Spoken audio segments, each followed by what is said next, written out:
ദൈവത്തിൻ്റെ അതിപരിശുദ്ധ നാമം വാഴ്ത്തപ്പെടുമാറാകട്ടെ. നോമ്പിൻ്റെ 12-ാം ദിനമായ ഇന്ന് അല്പസമയത്തെ തിരുവചന ധ്യാനത്തിനായി തിരഞ്ഞെടുത്തിരിക്കുന്ന വേദഭാഗം വിശുദ്ധ ലൂക്കോസ് എഴുതിയ സുവിശേഷം 11-ാം അധ്യായം 14 മുതൽ 20 വരെയുള്ള വേദവചനങ്ങൾ. ഒരിക്കൽ അവൻ ഊമയായ ഒരു ഭൂതത്തെ പുറത്താക്കി. ഭൂതം വിട്ടുപോയ ശേഷം ഊമൻ സംസാരിച്ചു. പുരുഷാരം ആശ്ചര്യപ്പെട്ടു. അവരിൽ ചിലരോ ഭൂതങ്ങളുടെ തലവനായ ബെൽസബൂലിനെ കൊണ്ടാകുന്നു അവൻ ഭൂതങ്ങളെ പുറത്താക്കുന്നത് എന്ന് പറഞ്ഞു. വേറെ ചിലർ അവനെ പരീക്ഷിച്ച് ആകാശത്തുനിന്ന് ഒരടയാളം അവനോട് ചോദിച്ചു. അവൻ അവരുടെ വിചാരം അറിഞ്ഞ് അവരോട് പറഞ്ഞത്, തന്നെ ചിതറിച്ച രാജ്യം എല്ലാം പാഴായി പോകും, വീട് ഓരോന്നും വീഴും. സാത്താനും തന്നോട് തന്നെ ചിതറിച്ചുവെങ്കിൽ അവൻ്റെ രാജ്യം എങ്ങനെ നിലനിൽക്കും? ബെൽസബൂലിനെ കൊണ്ട് ഞാൻ ഭൂതങ്ങളെ പുറത്താക്കുന്നു എന്ന് നിങ്ങൾ പറയുന്നുവല്ലോ. ഞാൻ ബെൽസബൂലിനെ കൊണ്ട് ഭൂതങ്ങളെ പുറത്താക്കുന്നുവെങ്കിൽ നിങ്ങളുടെ മക്കൾ ആരെ കൊണ്ട് പുറത്താക്കുന്നു? അതുകൊണ്ട് അവർ നിങ്ങൾക്ക് ന്യായാധിപതികളാകും. എന്നാൽ ദൈവത്തിൻ്റെ ശക്തി കൊണ്ട് ഞാൻ ഭൂതങ്ങളെ പുറത്താക്കുന്നുവെങ്കിൽ ദൈവരാജ്യം നിങ്ങളുടെ അടുക്കൽ വന്നിരിക്കുന്നു സ്പഷ്ടം. കർത്താവായ യേശുക്രിസ്തുവിന്റെ സൗഖ്യദായക ശുശ്രൂഷയുടെ ഒരു ഉദാഹരണമാണ് ഈ വേദഭാഗം. ഭൂതം ബാധിച്ച് സംസാരശേഷി നഷ്ടപ്പെട്ടു പോയ ഒരുവനെ യേശു സൗഖ്യമാക്കുന്നു. ഭൂതം വിട്ടുപോയവൻ സംസാരശേഷി വീണ്ടെടുക്കുകയും അത് കണ്ട് നിന്ന പുരുഷാരത്തിന് ആശ്ചര്യവും സംശയവും ഉണ്ടാവുകയും ചെയ്യുന്നു. എന്നാൽ മറ്റൊരു കൂട്ടർ കർത്താവിനെ പരീക്ഷിക്കുവാൻ വരുന്നതായും കാണാം.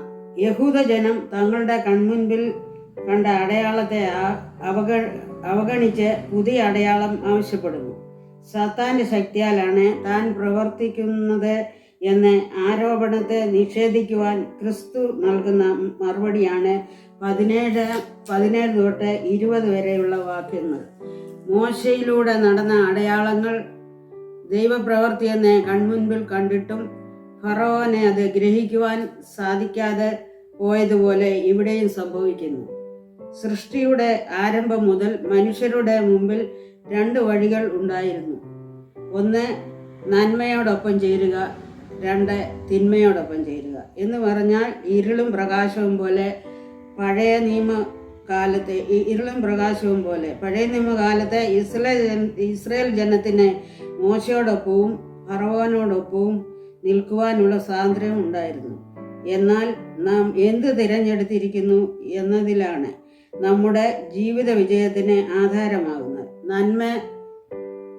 നന്മയെ പിന്തുടരുവാൻ ഈ നോമ്പ് നാളുകളിൽ നമുക്ക് ഏവർക്കും സാധ്യമായി തീരട്ടെ. നമുക്ക് പ്രാർത്ഥിക്കാം. യേശുവേ സ്തോത്രം.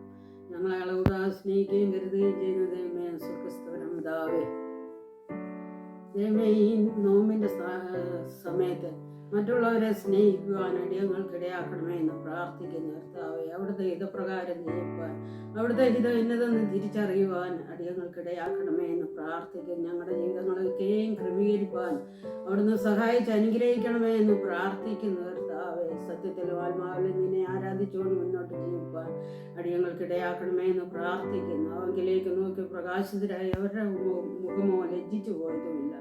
ഈ എളിയ നിലവിളിച്ച് യഹോവ കേട്ട് സകല കഷ്ടങ്ങളിൽ നിന്നും വിടുവിക്കുന്ന കർത്താവ് അവിടുന്നായിരിക്കും സ്തോത്രം ചെയ്യുന്നു.